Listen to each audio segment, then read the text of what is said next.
Thanks for coming out.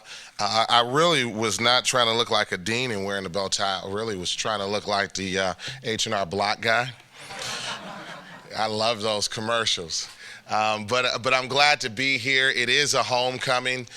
So much of my Christian worldview was shaped and impacted by my time here at Biola and the world-class faculty, the students that I got a chance to get engaged philosophically, intellectually with, practically with, iron sharpening iron. It was just a phenomenal time. And being in Detroit, getting a chance to come out to California wasn't too bad either. And my wife was raised in Detroit, but her mom was a school teacher, so summers were free, and her family lived out here. Some of her family, her aunt, her favorite aunt and uncle lived out here. So summers for her were in Huntington Beach, California. So when we were looking at schools, kind of narrowing it down, Biola was just like the only option that she would allow me to pick. So so she got a chance to come out with me, and but I'm blessed to have a phenomenal wife, and I just want to say thanks to my wife for being with me today. We come from a beautiful city, and I just want to give greetings because I consider myself an unofficial PR rep for the city of Detroit. Now, I know you've all heard news reports, and we'll get into the challenges and the problems, but let me just say there is a tremendous amount of positive, not only energy, news, and optimism, but gospel work going on, Christ-centered gospel work going on in the city of Detroit. And I come today not down about Detroit, but I come very optimistic, not only about Detroit, but about the urban centers in our country, because I do believe that there is some tremendous movement that is happening for the kingdom in these cities. And I'll share a little bit about Detroit, almost like a case study, if you will. But I think there are some universal principles that are applicable beyond just this city that I live in and the city that I represent. But one of the things that is true about Detroit is that we're a city that's an international city that once moved the world. Anybody in here that drives a car needs to say thank you. Right? We move the world. And when that is wired into your DNA, you don't forget that. You don't forget what it's like to move the world. And I do believe, and this has been my prayer, and I see it every day unfolding right before me, is that Detroit once again will move the world. But I don't think it's going to be just through the production of automobiles, though that's been phenomenal for us by way of industry. But I do believe it's going to be because of churches that are committed to producing men and women, Christians who are very strong and thoroughly trained in the Word of God, empowered by the Spirit of God to take the gospel to the nations. And that's what I pray about, and that's what I'm most excited about. Let me tell you why I'm here representing not only the city that I love, but this a network, which is Greek, as you know, for economics. And it's because I think there's an intersection in my life of three major things. Number one, this business background that I have. Number two, this pastoral ministry that God has given me. And now adding to that, this role that I play as campus dean for Moody Theological Seminary in Michigan. And what that does is give me a front row seat of seeing how economics, theology, mission work, evangelism, all of that city contextualization, all of that is integrated and comes to play in this wonderful lab of a city that has tremendous challenges but great opportunity to really apply what we're talking about. The sad reality is that the Christian church, the testimony for the evangelical Christian church in a contemporary sense has changed from the historical reputation we had where we ran into hurting cities, where we ran into Rome as it was falling, where we ran into places that were marked by plague and war and devastation. Now the story of the evangelical church in America, unfortunately, is we're running from broken cities. And I really do believe that one of the ways we can garner and gain back some of that influential capital that Christianity has had for so long in this country that we all must agree is slipping through our hands is to go back into these hurting cities. And what I love about Biola is that while I was here, and I believe this is true for my brothers and sisters who graduated with me and that I stay in contact with, there was this strong encouragement, not just to pray to the Lord about the what of our calling, but the where of our calling. And I think that's part of the message we need to send to students who are in institutions like this or other Christian institutions around the country, is to pray deeply about what cities need to hear what we're talking about, what cities need to experience what it is that we're learning here, and not just populating cities that have already proven to be success stories, but to go into places where the gospel really needs to be communicated because of the brokenness and the hurt that exists within these cities. My confidence, and I'm going to sound a lot like Tim Keller saying what I'm about to say, and that is that God places his people in the heart of cities, and he places cities in the hearts of his people. And I think that that's true. Adam had Eden, David had Bethlehem, Jesus had Jerusalem. Paul said, I must get to Rome. Chris Brooks is saying, I love Detroit. You got to know your city. And we got to find our cities. And when we find our cities, we need to learn those cities and find out what is the need there. Now, for me, being in an inner city, urban a community that has been marked by multi-generational poverty, this whole sense of how do we break that effectively begin to emerge. And what happened in my heart, which I'm praying will happen in urban centers across the country, is that God began to challenge me concerning this kind of blind sentimentality concerning poverty. And really begin to challenge me, are we just focused on poverty management, or are we focusing on wealth creation? Because those are two different approaches to the problem. And I think that the predominant approach that is being used concerning addressing the economic woes of our urban centers has been poverty management, this blind sentimentality concerning justice that says that the only way you can spell compassion is F-R-E-E. And if you ask the typical inner city church, how did you love on your community today? You're going to hear something like this. Or this year, we gave away 500 free backpacks. We gave away free food. We gave away meals and clothing. We paid rent. We helped people with utilities.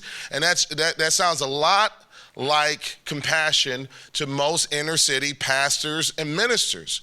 But God has been teaching me over the past 6 or 7 years or so that compassion does not have to always be spelled F-R-E-E. I think there's a better way to spell it, F-R-E-E-D-O-M.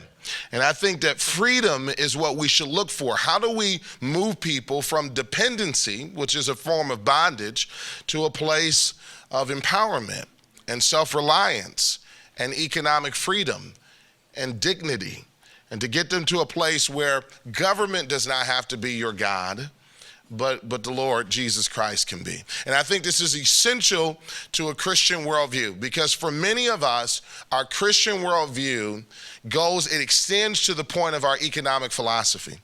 That our Christian worldview, and I can include politics in that as well, that most of us, when it comes to politics and economics, we inherit that from the community and culture and family that we were immersed in, and we don't really allow the gospel to kind of saturate that aspect of it. And we let our Christian worldview dictate our morality in different areas, or our view maybe for marriage, maybe our view concerning certain ethical aspects of character. We let the Christian worldview impact how we should love our neighbor, but what we don't do is allow that to extend to how does the gospel then impact the type of worker I should be? How does the gospel then impact the way that I should view public policy concerning economics? And so I want to talk for just a moment, with my time left, about a real Christian view, I believe, of economic renewal, urban economic renewal, but in particular, how the gospel breaks multi-generational poverty. Now, Scott kindly mentioned the book, and it's not in stores yet. It will be June 1st, so you get an advance copy. But chapter 8 of the book, I deal with this whole issue of justice in two areas: economic justice, what does that look like from a gospel-centered, Christ-centered perspective, and then I also deal with educational justice. So for those of you who do have the book, you can reference that. And one of the things that I acknowledge in the book, and I think it's important for me to acknowledge, is that we're on this journey together, and it's great to be here at Biola and the support that they've received from the Kern Foundation. We at Moody have received this. Probably about 22, 24 other Christian seminaries and colleges have received this. And so now what you're seeing happen is these types of talks about how does Christianity impact vocational stewardship? How does it impact economic philosophy? How does it impact our view of financial ordering of our lives? How does all of this bear under the weight of the gospel? What passages apply? You're seeing this conversation happen on a national scale, and I'm really excited to be a part of it. But I got to admit that for me and for our church back in Detroit, we made a lot of mistakes. Our history is that we made a lot of mistakes. And by that, what I mean is that our compassion, how many have read the book When Helping Hurts? Or some have read the book Toxic Charity, right? Or Marvin Olasky's book, The Tragedy of American Compassion. How many have read those books, right? I would encourage you, add those books to your library, because what we didn't realize is that a lot of what we were doing were actually perpetuating the problem. I'll give you one example. We have a food program at our church, like many churches, where we partner with a local food bank. We feed probably about 40 or 50 families a month. And we've been running this thing now, maybe about 13, 14 years we've been running this. Well, about 5 or 6 years ago, I asked the team who oversees that for us, of the list of families that we're feeding on a monthly basis, how many have been in that program since we started? And you can guess the percentages. It was close to about 95% of the people who had started with the program 7, 8 years into the program were still getting fed by this food bank program that we were running. Well, the goal was never that.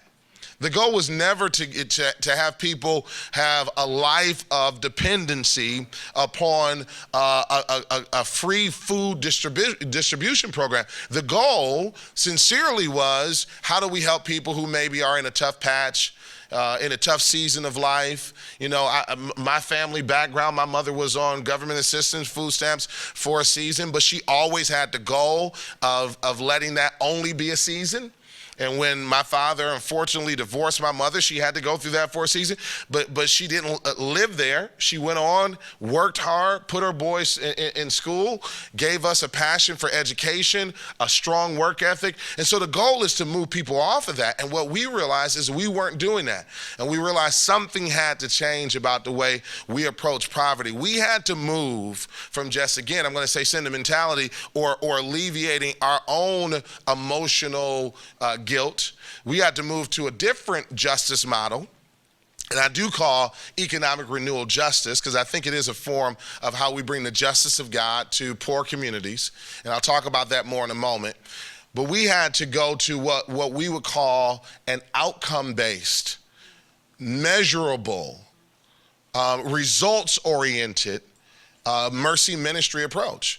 We had to ask ourselves, before we started any mercy ministry, what are the intended outcomes? And are we achieving those outcomes? And if we're not achieving those outcomes, then are we helping the community or are we causing greater problems? And I don't want to communicate, as I go through this talk, I don't want to communicate the misguided assumption that community transformation, especially economic renewal, is just a matter of the work of the church. The reality is that in order for us to be effective in getting the outcomes that we needed from our mercy ministry programs, it was going to require collaboration. It was going to require kind of a new mindset with all of our partners. We had to challenge our partners and say, hey, we got a problem. 95% of the people who are coming into this program are staying on this program. How do we change that? What do we do? How do we measure that? And that's not been easy. It's a difficult task. We're still doing that work. But community transformation, I think this is critical, community transformation is a multi-sector collaborative endeavor.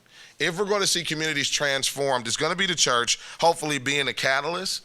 but it's also going to be a church being a cooperative partner with civic leaders, with the corporate sector of the city, challenging everyone to think about effectiveness and outcomes and the goal of moving people, again, to self-reliance and financial stability.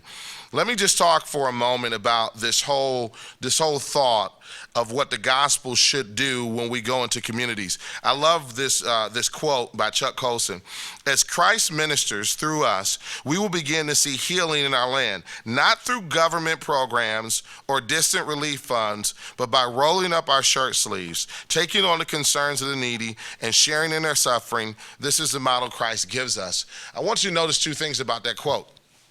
First thing that you should notice is the sense of solidarity that Chuck Colson spurs us to concerning those who are in poor communities or experiencing poverty. As long as we kind of have an us-them mindset where we become the rescuers of those who are ensnared by the ills of poverty, and assuming that also means that they're not Christian, sub-Christian, if you will, then we will never experience the outcomes that God wants us to experience. It's only in solidarity that we experience the mutual benefit of being able to say, I can learn from those who I'm also trying to minister to and to help. And that's something that has to do more with our approach to evangelization. And if you notice what Chuck Colson challenges is this kind of waiting on Superman mentality. This government dependency, this sense that somebody's going to rescue me.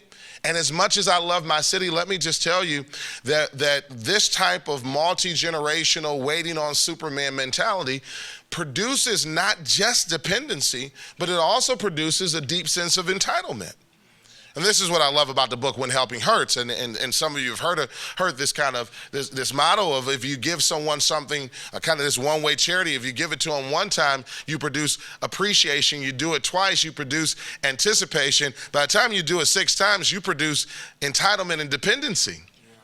Where they're no longer just anticipating it, it's my right for you to have to pay. It's funny because for some of our programs now, we're changing to this sense of expectation and requirement that if you're going to go through this program, you're going to have to either attend a class or go through some type of discipleship ministry or bring your budget, your expenses and bills so that a budget counselor can meet with you. And you'd be amazed at how many people will say, well, you don't have the right to do that. Right? Because their thought is, you're a government program, you can't require anything of me. And what a joy it is to be able to say, well, we're not a government program. And we do have the right to do it.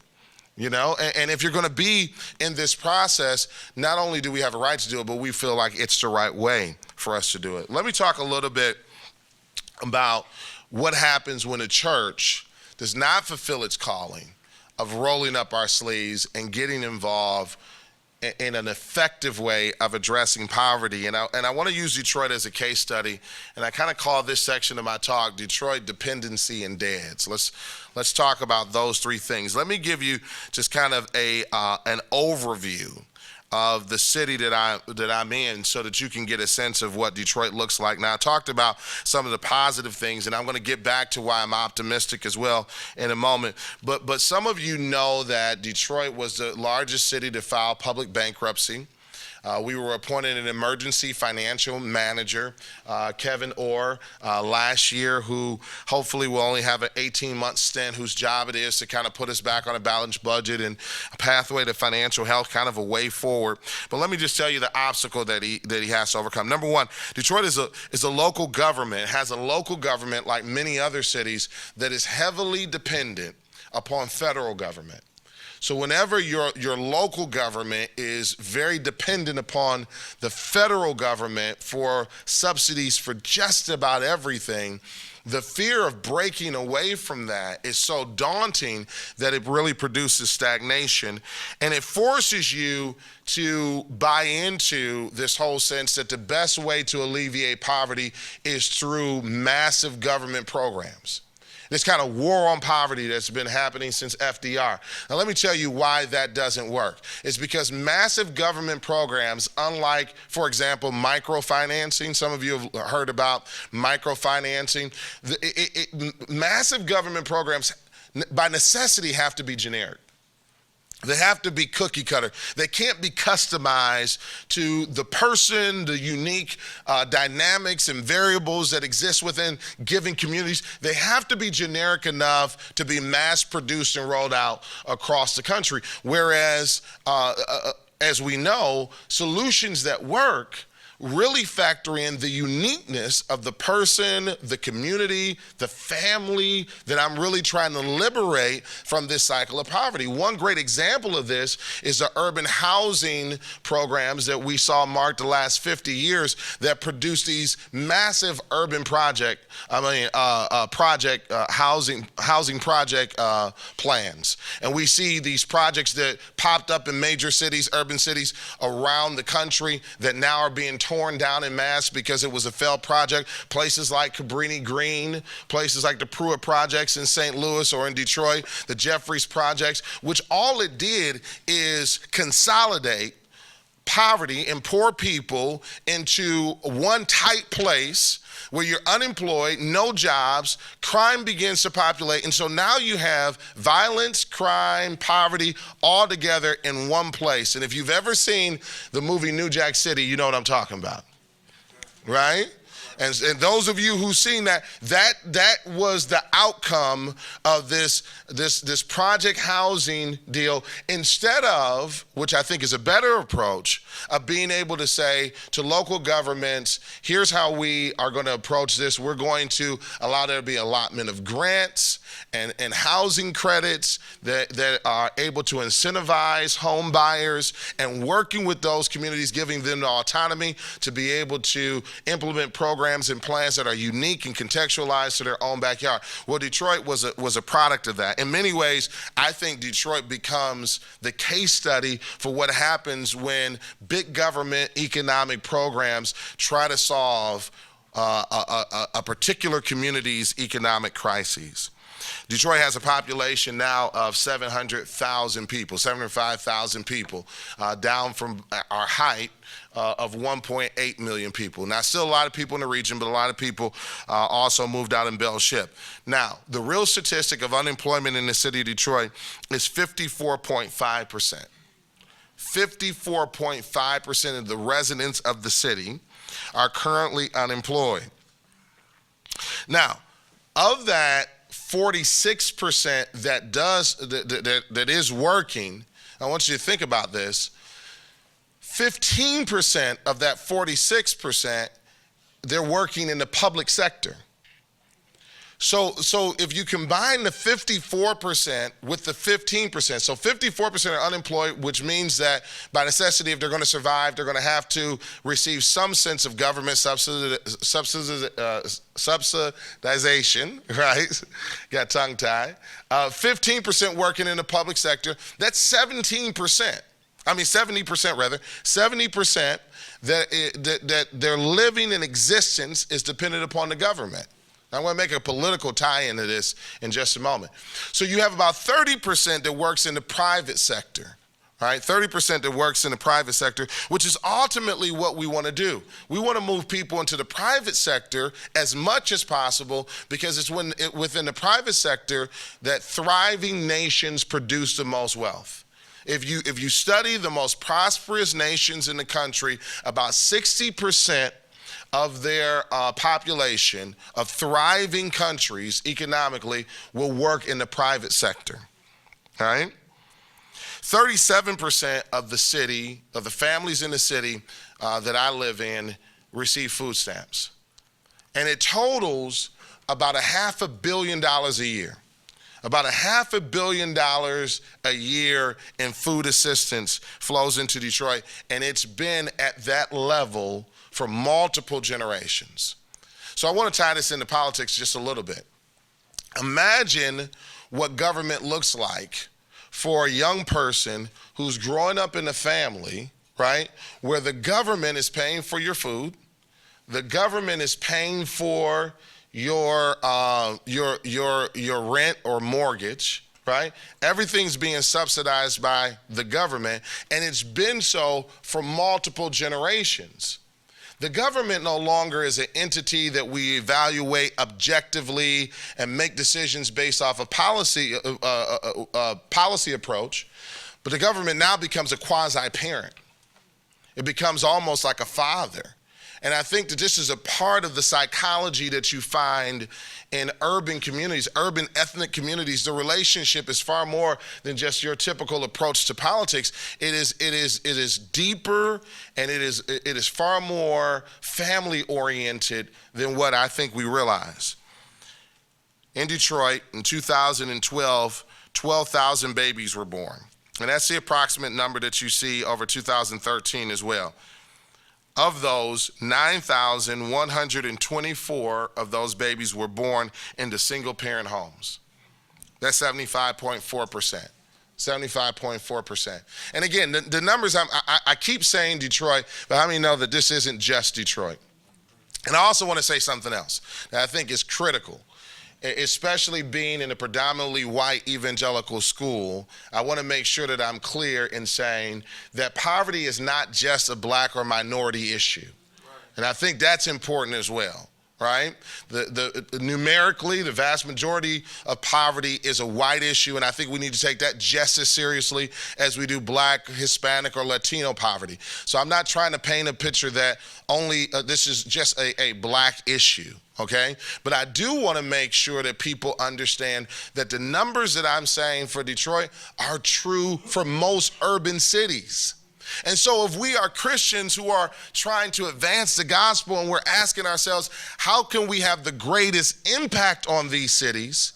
It seems to me that one of the things we would do is to say, Lord, let me zero down on what the gospel, what scriptures have to say about economic renewal, about Christ-centered financial management, how you order our vocational lives. Let me have a rich sense of what your scriptures have to say about that. And the wonderful thing is that Biola is doing that work, and I thank God for it.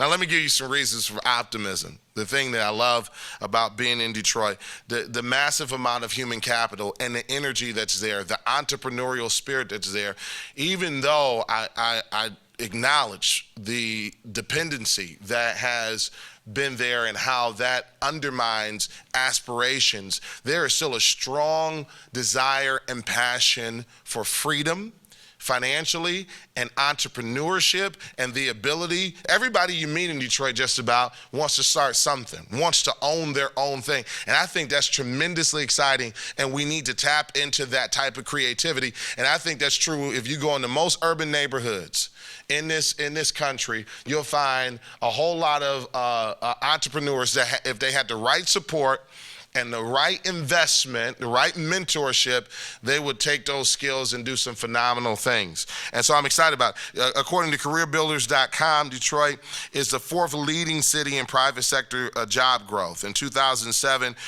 we had 7% private sector job growth, just behind San Jose, Houston, and Austin. Our auto industry is making a comeback. In spite of the stuff that's going on currently with GM, we're excited about that. Business startups are huge. Some of you may be familiar with Dan Gilbert.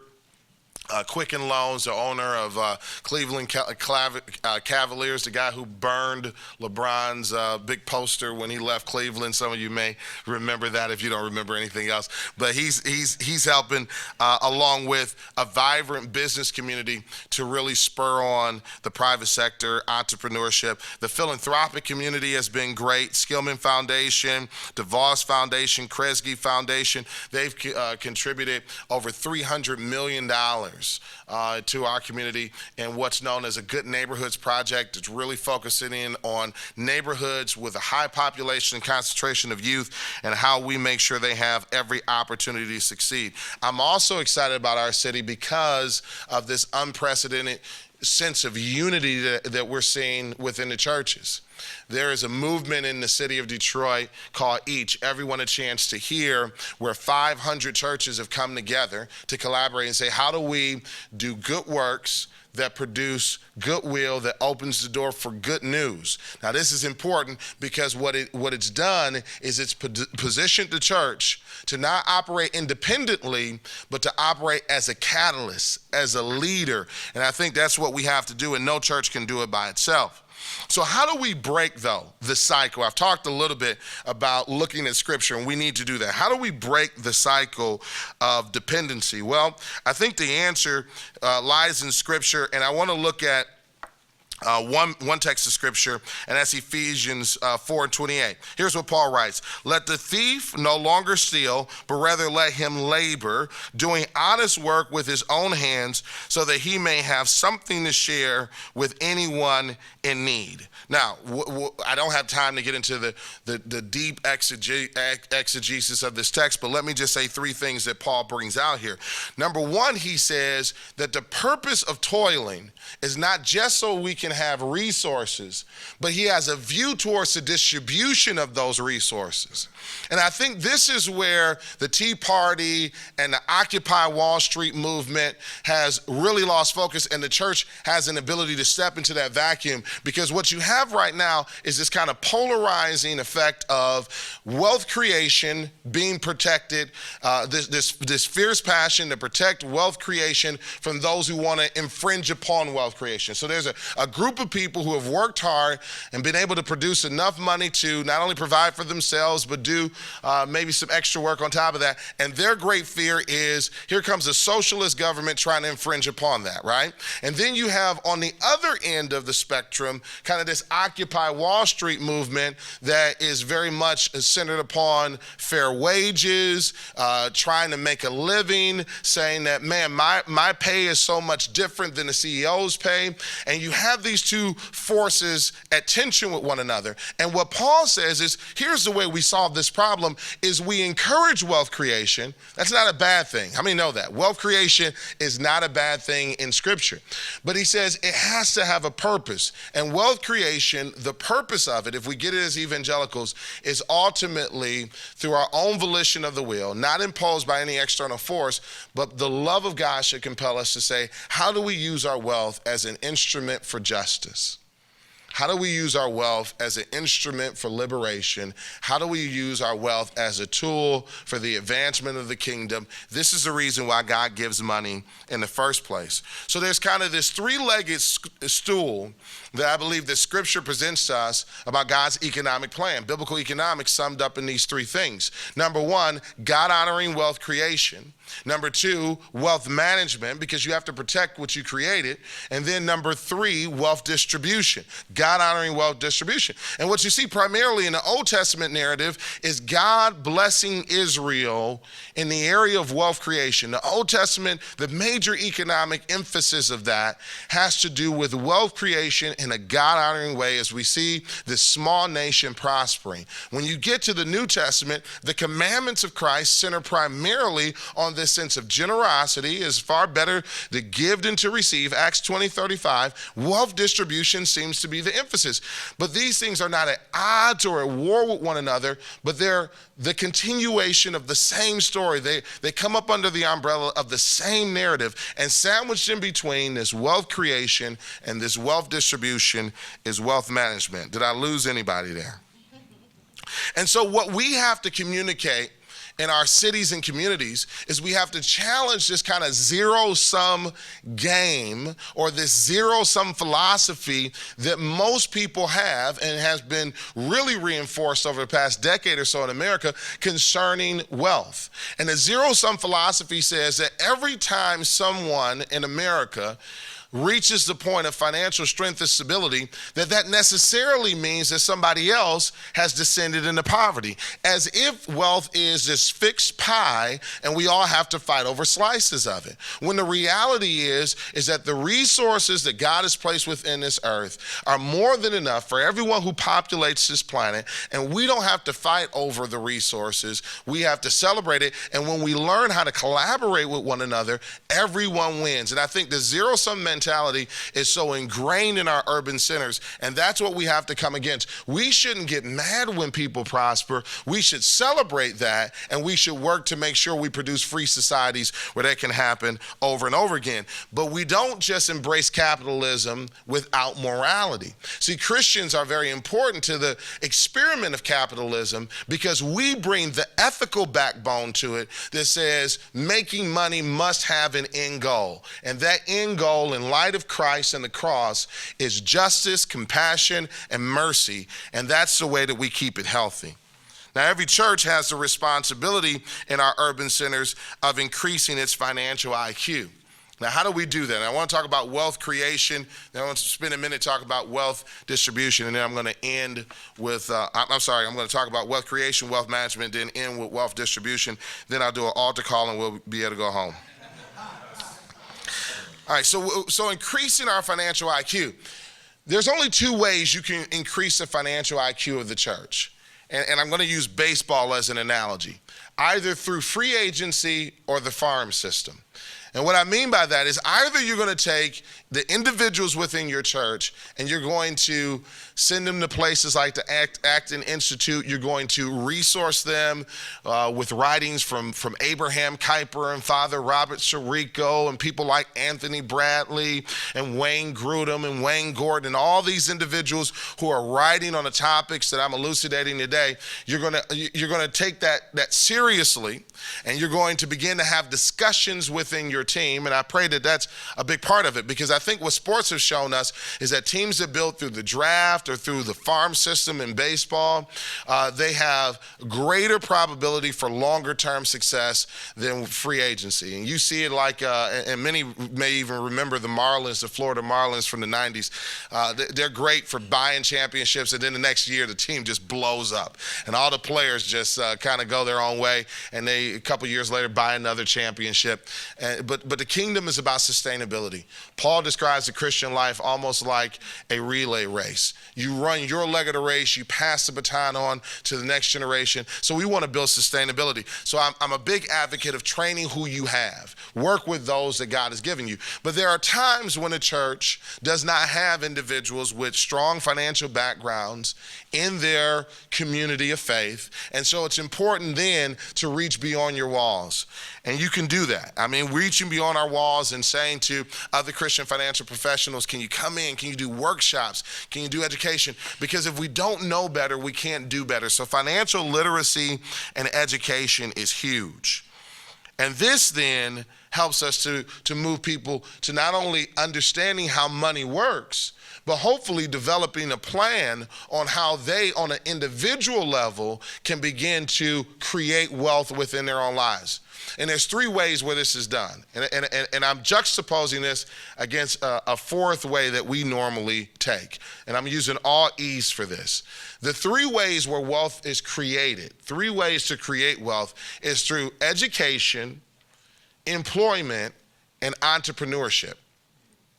Those are the three items that produces wealth and moves people to financial sustainability. And that's what we need to focus in on. How can we get as many people to experience greater access to the best education possible, greater access to employment, great jobs, greater access to entrepreneurship?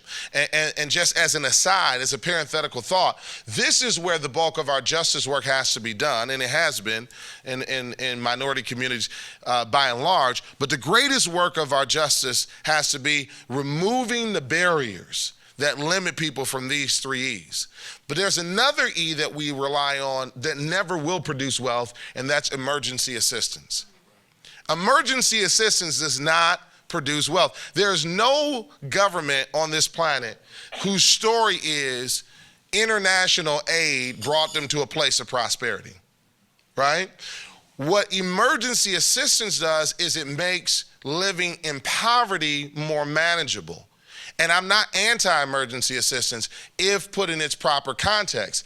If tornadoes sweep through the heartland of our country, right, like it did with Joplin, Missouri, you need to have emergency assistance. How many know you better have fresh water? You better have clothes. You better have toiletry. You better have food. You better have some place for people to stay. You need emergency assistance. But if you ultimately want to get that city back on the road to prosperity, like in New Orleans, you better also have commerce and industry and entrepreneurship and educational opportunities. There has to be something else that comes behind the emergency assistance. So my great challenge within the urban context spaces that I get a chance to minister within and lecture and teach within is to use emergency assistance as a bridge to economic stability, but not as a substitute. Does that make sense? And so part of what we've tried to do in understanding the demographics and the context in which we get a chance to minister, part of what we've tried to do in the city is to say, what are the statistics around these three things, what's being done, doing some neighborhood mapping, and I'm going to talk to the faculty about that tomorrow, neighborhood mapping, exegeting your community the same way you would exegete a passage of scripture, being able to do hermeneutics on a community, what that looks like. And one of the things we discovered in our own backyard, in our zip code, is we only had about 11% of our population, the zip code in which our church exists, that have bachelor's degrees or better. And so we said the best thing we can do is try to partner with a strong Christian college to be able to come into this zip code. And we were blessed to be able to form a partnership with Grace College out of Winona Lake, Indiana, who opened up an extension campus in our zip code so that folks didn't have to worry about transportation barriers. How can I get to that school? But they can come right around the block, go to a school, and it doesn't have to be a secular community college either. And don't get me wrong, community colleges have served the communities well, but let me just say, if I have the option of sending someone to a school that reinforces a Christian worldview, I'm going to choose that 10 times out of 10. We also need within our churches, as we talk about wealth creation, to restore a reform vision or a reform view of vocation. This reformation view, I should say, a reformation view of vocation. And when I say reformation or reform view, what I'm looking at primarily is that the reformers, unlike Catholicism during the time of the Reformation, tore down this wall between the secular and the sacred, where if you really wanted to honor God, you get a clergy collar, right? Now after the Reformation, the plowman can honor God. After the Reformation, your typical average laborer could honor God in the work that he's doing, she's doing with their own hands. And what we have to say to the business people in our churches is that you have value in honoring God in the work that you do. The work that you do is very important to the mission of the kingdom. And the sad thing, especially in the black church, if you can't preach and you can't sing, you don't have a role. Right? And that just about sums it up, right? Well, you do have a role, and your role is to bring your checkbook every week. Yeah. That's your role. So preach, sing, or write a check, right? That's typically the way that it's been. But the reality is that when we begin to empower people to say, number one, our discipleship is not just to hopefully produce men and women who are ordained to preach and teach, but hopefully we will disciple men and women who will take on leadership roles in government, in education, in business, in media. We have to treat those ordinations and callings as just as holy and sacred as the calling is to preach.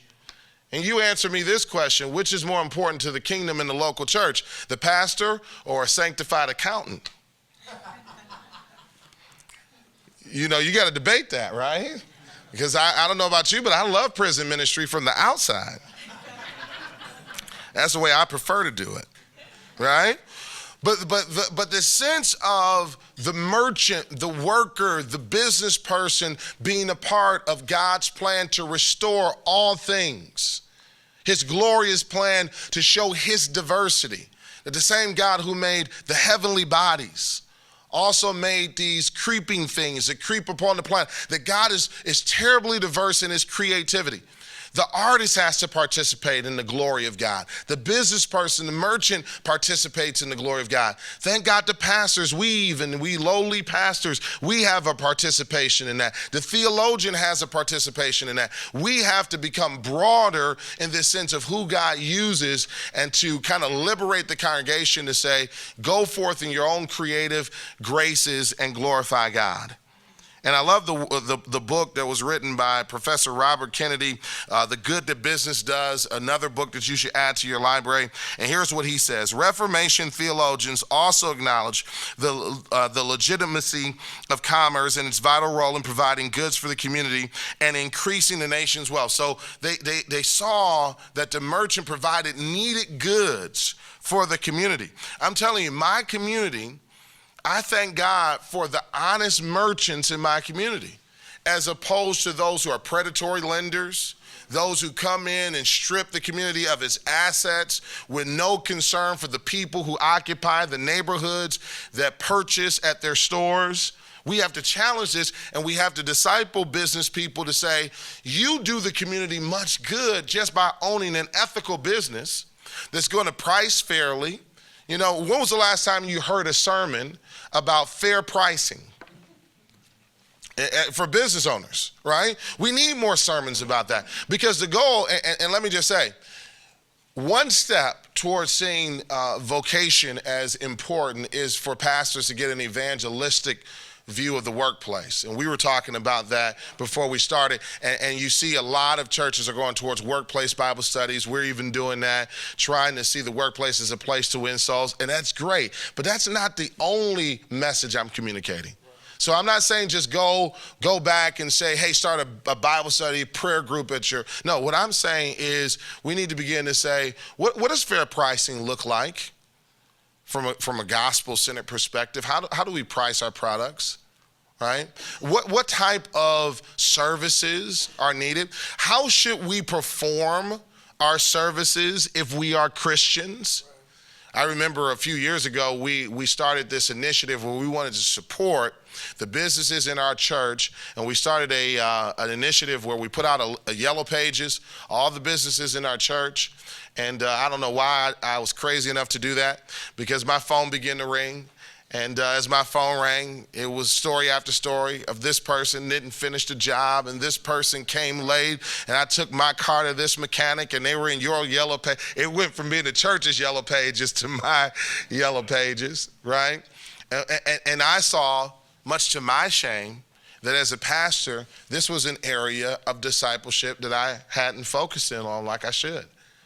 We have to train our merchants, our business people, our professionals on how do you carry yourself like a Christian should. Do we think that the predatory lending crises that caused the housing bubble to burst in 2008 was only the product of non-Christian people in that industry? No, the reality is that in the housing sector, in the financial markets, you know, I worked at Morgan Stanley. At the beginning of my career, I worked in the financial services industry before I crossed over into full-time pastorate. I recognized that there were a lot of Christians that I worked next to that went to church on Sunday, but the gospel didn't extend to the way that we carried ourselves in the IPOs we recommended, the stocks that we recommended, the way that we approached lending. And it was all about the personal goal of commissions and salary. And this is the environment that most of our professionals are in, this pressure for the company's bottom line or their personal bottom line instead of the kingdom's bottom line. And we have to challenge that. Robert Kennedy goes on to say, the honest merchant, in their view, in the Reformation's view, carried on God's work by distributing fairly the resources that the Creator has scattered unevenly about the earth. Commerce, as a result, was an instrument of justice. Commerce was an instrument of justice and a vehicle for improving the fellowship of the human race. So let's talk about wealth management.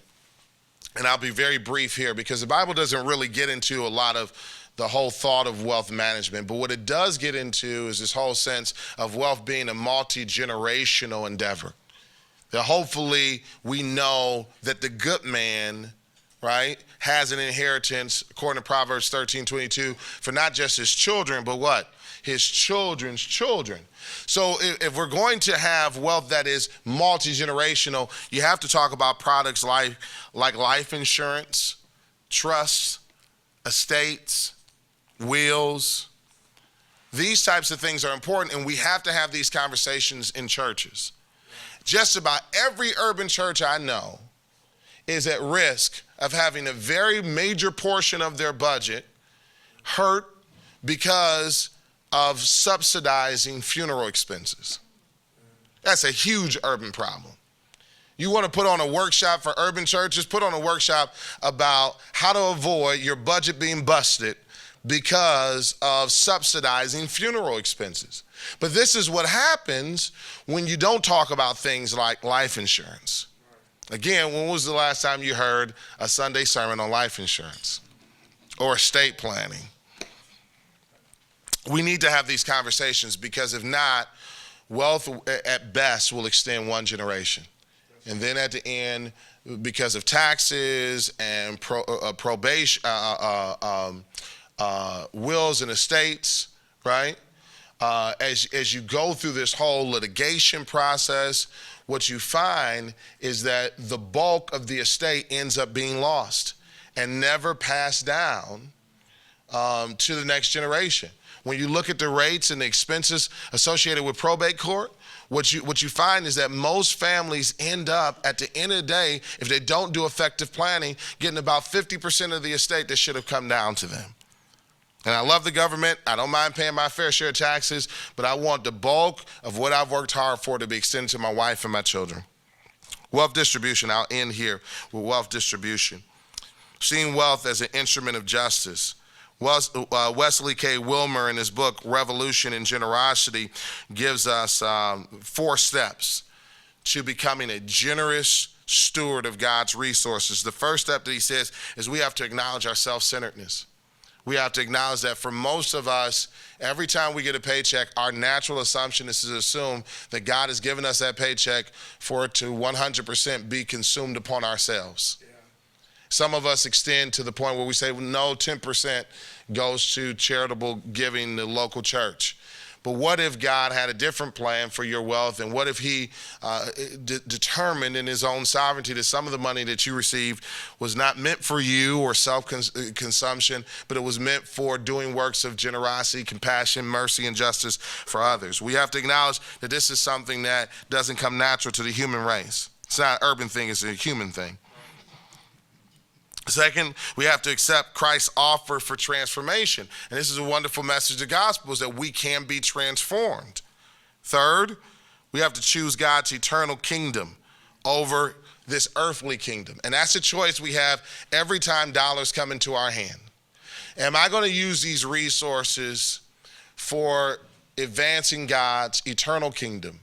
Or am I going to use these resources for earthly, carnal things only, without a view towards eternity? And let me just also say that part of the reason why we're losing culture wars is because of sheer economics. If you have 2 armies going up against one another, one is very well funded and one is underfunded, who's going to win? And the reality is that most of our dollars as Christians, in some way or another, is subsidizing the same sin industries that we preach against. Imagine if Christians decided that we weren't going to subsidize, right, unhealthy media. We weren't going to subsidize pornography. We weren't going to subsidize casinos and gambling and all these things. If just the Christian dollars came out of the abortion industry, imagine what would happen to it. So we're a strong economic power, and even Hollywood is taking notice of it, right? Because you put a Christian movie out, we're going to buy out theaters. We're going to at least in our youth group, right? Right? So we have to understand that economic power and say, what if we funded Christian industry or decided that we were going to have a heavy economic presence in areas that advance the cause of Christ? Let me just give you this 4th point about wealth distribution, becoming generous. His 4th point is, become conformed to Christ's image by implementing genuine generosity as generosity towards Christ. That we see our generosity, not just me giving to the person sitting next to me, but me extending this cup of water, me clothing this person who needs clothes, me helping my brother or sister, is me doing it unto him. As much as you've done it unto the least of these, you have done it unto me. I can go on and on about this topic, but let me just say this point, is that I approach charitable giving the same way I did as a stockbroker approached investing. You don't just give your money away just because people pull at your heartstrings. You can't be effective that way. You have to look at and ask yourself, who is having the greatest kingdom impact? So my recommendation is, when it comes to our charity, that we begin to ask what organizations are actually getting the job done. Our church took up a modest offering when last year when the hurricanes hit the Philippines. We took up a modest offering, but before we did that, we said we want to resource organizations and agencies that are actually doing the work, as opposed to just rushing to just give money away because it's the right thing to do, or it makes us feel better, or relieves our guilty consciences. So my admonishment is, when it comes to wealth distribution, we have a God-given responsibility to steward that well and to invest in the best people and projects that are producing the most kingdom good. And so if we're going to liberate urban communities in particular out of multi-generational poverty, we have to focus in on this three-pronged approach of wealth creation, wealth distribution, wealth management, wealth distribution, all with a focus on honoring God through the gospel. Thank you.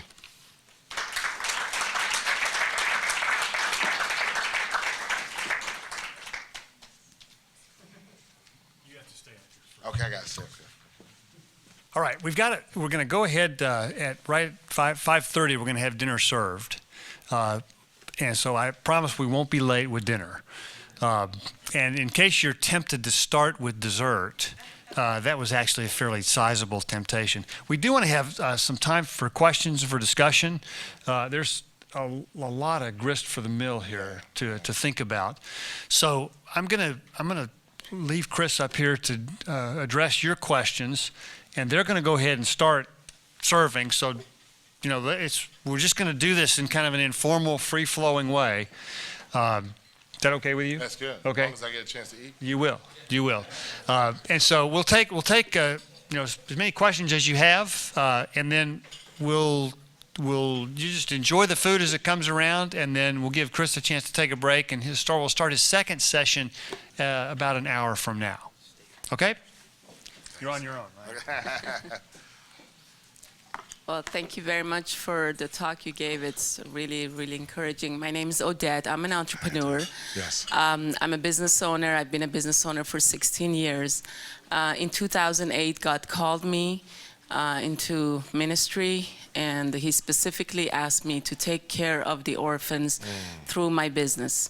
And it's been a long journey since 2008. I've learned tremendously throughout this journey, and now I'm partnering with Dream Center to start a business education, entrepreneurial program with Dream Center, and teach the children who are emancipating out of the foster care system to become jewelers. Yes. I will be teaching them how to make jewelry. The greatest challenge I've had since 2008 is when I go to events and I talk to ministry leaders, the first question they ask me, so who are you? Are you a pastor's wife? No. Yeah. Are you, do you have a position in the church? No. Are you a ministry leader? No. But who are you and why are you here? And I say, I'm an entrepreneur, and I want to help, and I want to make an impact in the lives of the younger generation and pass on the knowledge and the gifts that God has given me to the younger generation. And the greatest obstacle is the church. As an entrepreneur, I've experienced that, and it hurts. It's very, very difficult, and I'm glad you're. And I know we have so many pastors in the church, in here that are representing churches. How do you educate other pastors to not push entrepreneurs like me away and say, well, you never went to a seminary, or you don't have a degree from here and there, and therefore you're not good enough. You're not good enough. That's what I've experienced. You're not good enough. And I've constantly had to prove myself. I know so much. God has put it on my heart to do something. Allow me to do it. And finally, Dream Center has opened up their doors and said, hey, we're ready, come and teach these youth. Yeah. Well, So- let me first off commend you for the work that you're doing, for keep on fighting that good fight. Let me also say, hopefully you'll get a chance to meet my wife, Yodit. She's also, we're also very passionate about the orphan. Foster and adoption ministry. My wife launched a ministry several years ago called Infinite Love that advocates for the life of the unborn and the foster child and the adoptive child. And so it'd be great for you guys to get a chance to connect. Let me just, I think, address your question from two sides. First, as a pastor, because I got to kind of defend my comrades at arms. And then along the lines of my talk that I just gave as an entrepreneur. From a pastoral perspective, one of our responsibilities, if we're doing our job right, is the protection of the gospel. It is the protection of those who will receive from your ministry, to make sure that what they're receiving is biblically faithful and consistent. So you may get pastors who say, well, have you been trained? And what type of theological background do you have? But don't see that always as them trying to rain on your parade. See part of it as them fulfilling the protective job that we're responsible for, because ultimately I'm going to have to stand before the Lord. And what I can't do as a steward of the gospel is just say to people, hey, here's a great entrepreneur, wonderful heart, knows zero about Scripture, but they're a great business person, go ahead and hang out with them, right? I have to kind of play that protective role. Now, but from your side of things, I think that part of the only thing you can do, because I get the privilege of being able to challenge pastors in forums like this, so know that I'm out there fighting with you. But on your side of things, what you can do is to humbly say to the Christian community, I know I'm a business owner. I understand that there's limitations to our role, just as there's limitations to everyone's role and how we advance the kingdom. But I would love to partner with you as a pastor, as someone who has been trained in issues of theology. I'm not trying to take over the church. I just really want to help these orphans. Can we work together in partnership? Using that type of phraseology, partnership. And let me just say one more thing as a pastor. One of the challenges that we have is that, especially if you're a pastor of a church that has some level of prominence, you're always being sold something. Everybody wants you to endorse their product, endorse their program, sign up for their ministry, sign up for their initiative. And so you have to filter. And so be patient and try your best to say, how can what I'm doing fit into the vision of the church? Is there a role for what I'm doing in the vision of the local church? Because when you use the language of the vision of this local church, you really disarm pastors, and now you're saying, hey, I want to be on your side, as opposed to I'm just soliciting you for your support. So hopefully that helps. But stay encouraged. You're doing a great work.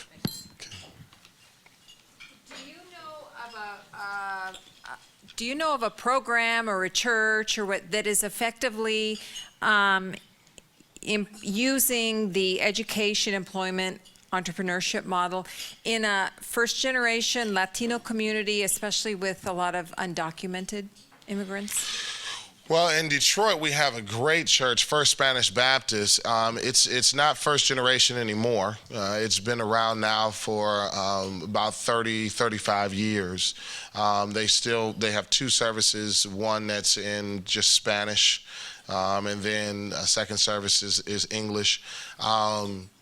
So I do know that, and I can give you that connection and that referral. The pastor's Eli Garza is doing a great work. I don't know if many of you know about the ethnic breakdown of Detroit, but we have a strong Latino, Hispanic population in Southwest Detroit, and so that's one referral that I can give to you. And I would say also the Hispanic Evangelical Network is a great place to look as well. There are a lot of great leaders that are there. But I do know in our own local context. So I'll be happy to make that connection with you. Okay? It's not easy. It's not easy. Let me just say it's not easy. In Detroit, one of the things that we find is that in that Hispanic community, far more than the black community, you find that the people are just far more transient, right? So you really don't have that long of a time as you would like to be able to walk someone through this long process of stability. I don't want to paint it as if you tell somebody, hey, launch a business, and tomorrow they're rich and everything's great. It takes a long time. And so part of what you have to ask yourself if you're going to be ministering to a transient community is, how do we set up a system that can produce some fruit within a 12-month period? If we only have someone for 12 months, what's the best good we can do in this particular area for them? And I think the biggest thing you could do is exposure. A lot of exposure and a lot of addressing the undercurrent issues that oftentimes keep people in not only spiritual bondage, but financial bondage as well. Yeah, I didn't get a chance to get into issues of addiction and, family breakdown. There's a lot of things that play into this also. Yeah. I just want to really appreciate, express my appreciation for all that you've presented, and I know it's just a snapshot. And two areas I just like to hear you speak more on is, one, how it actually looks, besides preaching on life insurance, which I know you're half-heartedly saying it's true, but yes, I'm very interested in the workplace ministry beyond the Bible study at the workplace, empowering as a school board members that I know, and many civil servants that need to be encouraged that they are called to those offices. So what does that look like from the pulpit? What does that look like in the church? That's the first area. The second is this idea of being in the world but not of the world when it comes to business. What does a Christian business really look like? What is the difference between a Christian business and a secular business, as it were, and how we communicate that? So there is a difference. That's great. And we don't adopt just the world's way of doing it and then lose our soul.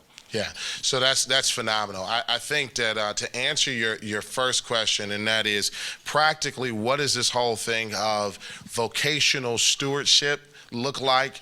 And I know you jokingly talked about beyond preaching about life insurance, but I will say, and I'll get beyond preaching in a moment, but I will say that preaching is very important to this whole thing, because Sundays should not be a place where we don't bring our brains. Right? We should bring our brains to church with us, and hopefully our minds should be renewed. So the basic work of a different worldview, if you will, philosophically transforming the way people approach this whole area, is done through faithful biblical preaching, almost like strokes from a painter's brush against a blank canvas. You're painting something, and you got to keep doing it, keep doing it, keep doing it, until this beautiful image of Christ is painted in their particular area of life and work. But the practical way that it's seen, at least the way that we've tried to promote it, is this sense that every Christian should have this goal of being the best employee in their company. There should be the sense that if I don't own the company, I want to be the best employee I can be.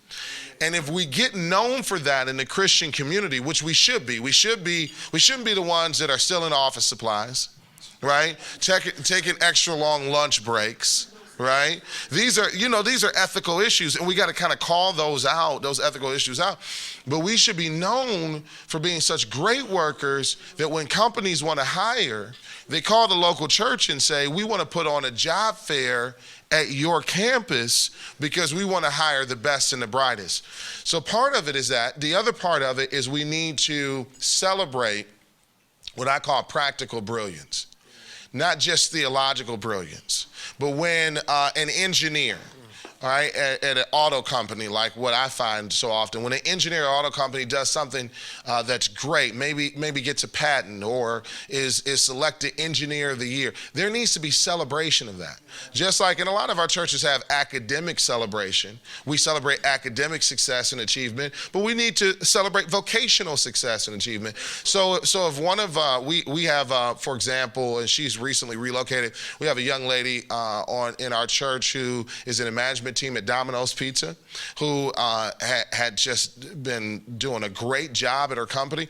As often as I could, I wanted to publicly recognize that type of achievement. We need to celebrate vocational achievement in a very practical way so that people in our pew say, man, I want to be a great worker as well, so that I can represent Christ that way. So I think wanting to be a phenomenal worker, and then this other thought of, and we don't want to take this too far because it can get into man-pleasing if it's not balanced, but this other call of doing your best to make your boss look as good as possible. You know, understanding I have a responsibility to my employer, and that part of my calling, hopefully, and we see this in churches with pastors, every pastor wants a congregation or clergy that wants to make them look good. Well, the reality is that every boss, every supervisor wants to look good. And if my goal is to try my best to put my supervisor in the most positive light as possible while maintaining my ethics and my integrity, I want to try to do that. Now, I'm not advocating people pleasing, which leads to compromise, but I am saying this sense of servanthood and saying that it's good for me to work for another person's success and not just my own. That Christ did that at the cross. So, and then the second question you asked about Christian business, what makes us look different? I think, again, it's this commitment to Christian ethics, doing business. Again, that quote, I love that quote from Professor Robert Kennedy, where he talks about the good merchant, the honest merchant who distributes fairly the resources, right, that God has distributed in his world. So I think that this sense of fairness, this sense of ethics is part of it. But then the other side of it is, what do we do with resources when we get them? And hopefully we're not silent in the major justice issues of our day. Hopefully we're leveraging that, because what we're seeing now in our country is that when corporations weigh in on an issue, it really does move the issue.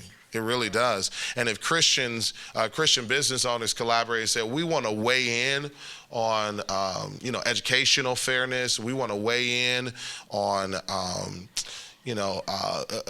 religious liberty issues, family issues, it would move the needle. We need more Christian businesses besides just Chick-fil-A and Hobby Lobby, who says, hey, we're willing to put our necks on the line to fight for certain causes. We need Christian business owners to say, hey, this is a part of my calling. We hope you enjoyed this message. Biola University offers a variety of biblically centered degree programs, ranging from business to ministry to the arts and sciences. Learn more at biola.edu.